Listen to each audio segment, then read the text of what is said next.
Radhe Krishna channel में आप सबका स्वागत है। सबको मेरी तरफ से राधे राधे। तो मेरे मित्रों, मेरे भक्तजनों, मेरी भाई बहन सब ये जानिए कि हमें सत्कर्म करना है, हमें आगे बढ़ना है। मैंने कई चैनलों में ऐसे बहुत सी उपाय भी बताया जाता है, सब सही है, सत्कर्म इसी को कहते हैं। लेकिन सबसे बड़ा कार्य यह है कि हमें अपने सांसों में, हमें अपने मन में, अपने हृदय में राम का नाम बसाना है। अगर हम राम नाम बसा लेते हैं, श्री रामचंद्र जी से प्रेम करते हैं, तो हमें कोई नहीं रोक सकता है आगे बढ़ने के लिए। कई लोग ऐसे हैं कि धन के अभाव से कुछ नहीं कर पाते हैं, तो उसके लिए उपाय जरूरी है। सत्कर्म इसी को कहते हैं। उपाय और कर्म करते रहना है और ईश्वर की जो इच्छा होगी वो मिल जाएगा।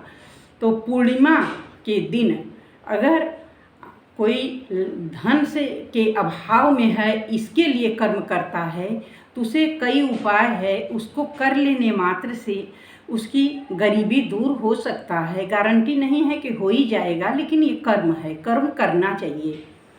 तो 5 मई को पूर्णिमा है, व्रत की पूर्णिमा, स्नान दान की पूर्णिमा 5 को ही है। तो उस दिन ग्रहण भी लग रहा है, लेकिन दूसरे देशों में है, यहाँ छाया है, उसकी मान्यता नहीं है। और उस दिन चंद्र अपने पूर्ण रूप में रहते हैं। देखिए, कोई भी पूर्णिमा है तो उस दिन चंद्रमा अपने पूर्ण रूप में रहते हैं। तो अगर उस दिन कोई भी हम सत्कर्म करते हैं, कोई भी कार्य करते हैं, तो वो जल्दी पूरा होता है और मनोकामना पूरी होती है। ऐसा नहीं है, हम लोग कर्म करते हैं इसीलिए। कहीं न कहीं हम लोग कुछ न कुछ के लिए ही व्रत रखते हैं, हमें ये चाहिए, हमें वो चाहिए। ऐसा कोई नहीं है। अगर ऐसा कोई है तो साधु संत समाज ही है कि निस्वार्थ पूजा भक्ति करते हैं, तपस्या में जो लीन हैं। हम सांसारिक प्राणी हैं, हम घर गृहस्थी वाले हैं, तो हमें कुछ न कुछ अभाव हमेशा लगी रहती है। तो जिसको धन का अभाव है, वो पूर्णिमा के दिन अगर इन कार्यों को करता है तो उसे जरूर लाभ होगा। तो ब्रह्म मुहूर्त में पूर्णिमा के दिन उठना चाहिए और स्नान करें। गंगा संभव हो तो गंगा स्नान श्रेष्ठ है। कोई नदी, पवित्र नदी हो, उसमें स्नान करें, या घर में ही गंगा जल डाल करके स्नान करें, पुण्यतया फल प्राप्त होगा।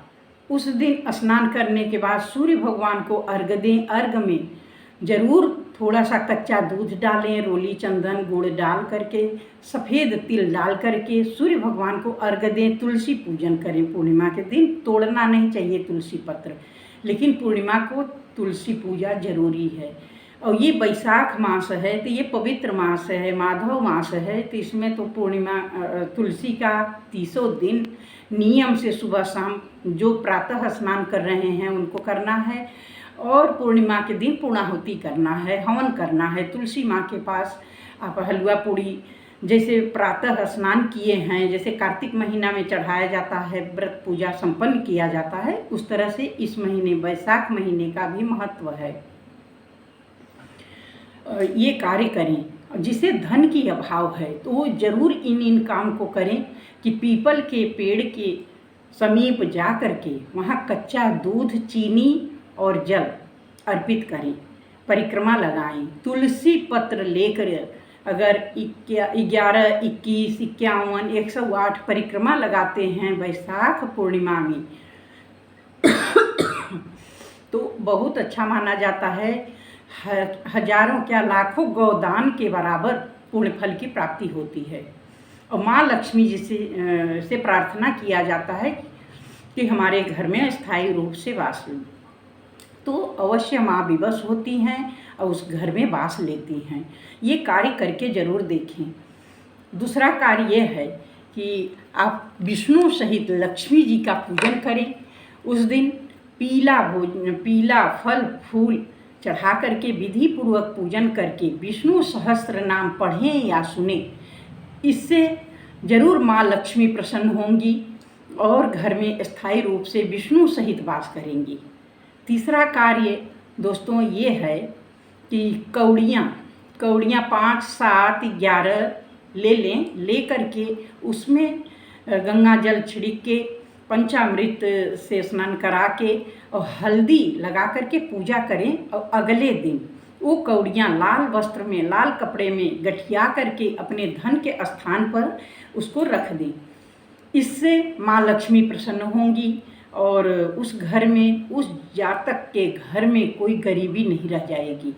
और ये हर पूर्णिमा को करना है, एक पूर्णिमा को नहीं, ये वैशाख पूर्णिमा ही नहीं, प्रत्येक पूर्णिमा को ये कार्य करें, अवश्य लाभ होगा।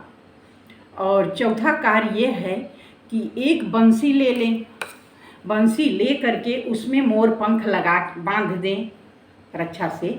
देखिए बांध करके और कृष्ण भगवान के सामने इसको स्थापित करें, गंगा जल से छिड़काव करें, पीला हल्दी लगा करके, पुष्प चढ़ा करके और पूजा करें। अगले दिन, दूसरे दिन, पूर्णिमा के दूसरे दिन इसे कहीं उत्तर दिशा में इस बंसी बंधा हुआ, माने ये मोर पंख बंधा हुआ ही उत्तर दिशा में कहीं टांग दे। इससे माँ लक्ष्मी प्रसन्न होंगी और उसके घर में धन की अभाव नहीं रहेगा। और पांचवा कार्य यह है कि शाम को चंद्र देवता को अर्घ अवश्य दें। अर्घ में कच्चा दूध, मिश्री, सफ़ेद चावल, सफ़ेद पुष्प डाल करके, और चंद्र देवता का मंत्र ये है ओम सोम सोमाय नमः। इस मंत्र को करते हुए 4 परिक्रमा लगाएं और उसके बाद दीपक जलाएं, हवन करें।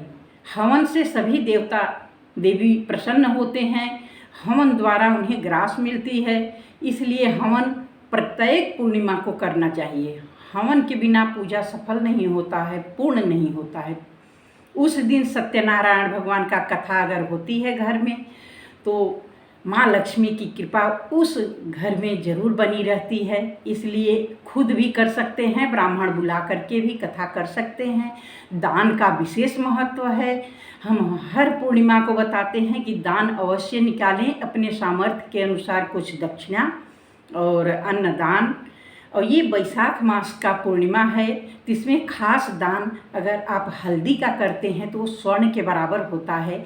और काला तिल गुड़ मिला करके लड्डू बना करके अगर दान करते हैं, इससे पूर्ण फल की प्राप्ति होती है और घर में धन धान्य की कमी नहीं, उस घर में बरकत हमेशा के लिए बनी रहती है। तो ये कार्य जरूर करें। जौ का दान स्वर्ण के बराबर होता है, जौ का दान कर सकते हैं। माने विशेष कुछ ऐसी दान है जिसे करें। और पूर्णिमा के दिन सत्तू का दान विशेष महत्व रखता है। विष्णु भगवान को सत्तू का भी भोग जरूर लगाएं पूर्णिमा पर। ये वैशाख पूर्णिमा बहुत खास पूर्णिमा है, इसलिए इसमें जरूर यत्न करके ये सब काम करें, जुटा करके सामग्री और करें। सब्जियों का दान देना विशेष महत्व रखता है, तो ब्राह्मण को सब्जी का दान दे। गौ माता को घी लगा करके रोटी खिलाते हैं तो मान्यता है कि उस घर में कभी धन की कमी नहीं होती है, गरीबी कभी बास नहीं लेता है। गौ माता को जरूर रोटी खिलाएं। पूर्णिमा के दिन क्या, हर रोज़ एक रोटी जरूर निकाल करके गौ माता, और जिसके द्वार पर गौ माता आ जाती हैं तो जानो कि उसकी तो भाग्य ही उदय है। अगर पूजा करके आप उठे हैं और द्वार पर गौ माता आ गई हैं तो साक्षात देवी जी आ गई हैं घर में, ये मान के चलिए। और गौ को बिना कुछ खिलाए नहीं जाने दें।